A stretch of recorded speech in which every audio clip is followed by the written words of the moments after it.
नमस्कार. 22 तारखेपासून अश्विन महिना सुरू होत आहे. या महिन्यात अनेक तऱ्हेची धार्मिक व्रते, उत्सव मोठ्या प्रमाणात साजरे होतात.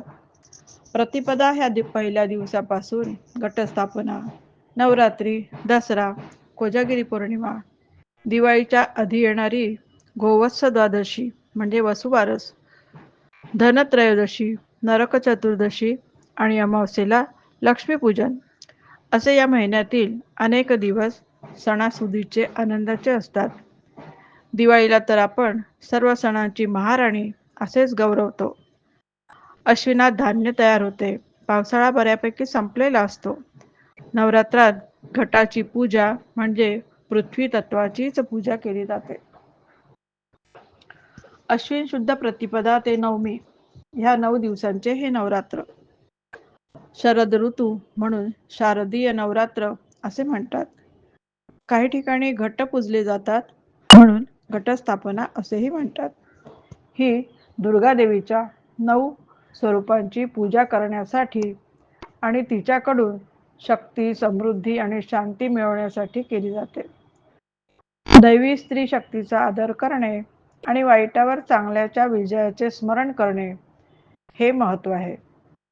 देवी दुर्गेने महिषासुराचा वध करून वाईट शक्तींवर विजय मिळवला त्याचे हे प्रतीक आहे. या 9 दिवसांमध्ये देवीच्या 9 वेगवेगळ्या रूपांची, नवदुर्गांची पूजा केली जाते. प्रत्येक रूपाचे स्वतःचे महत्त्व आणि गुणधर्म आहेत. नवरात्री हा केवळ सण नसून एक महत्त्वाचा धार्मिक व सांस्कृतिक उत्सव आहे. श्री देवी प्रीत्यर्थ श्री महाकाली, महालक्ष्मी आणि महासरस्वती या 3 महाशक्तींची आराधना यात मुख्य असते.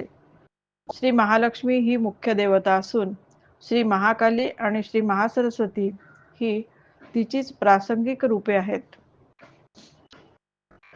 देवीच्या ह्या नवरात्रात देवीला प्रतिपदेला केसांना लावण्यासाठी सुगंधी तेल अर्पण केले जाते.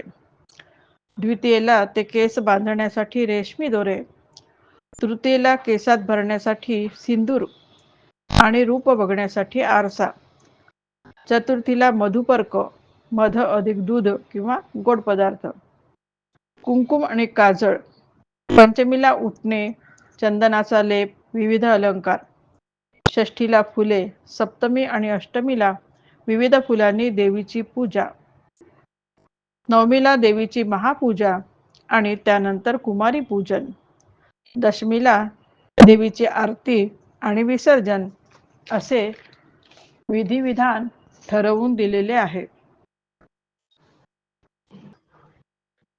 मागील सर्व ऑडिओंना आपण जो उदंड प्रतिसाद दिला त्याबद्दल मनापासून धन्यवाद. या भागाला देखील सबस्क्राईब करा, लाईक करा व शेअर करा.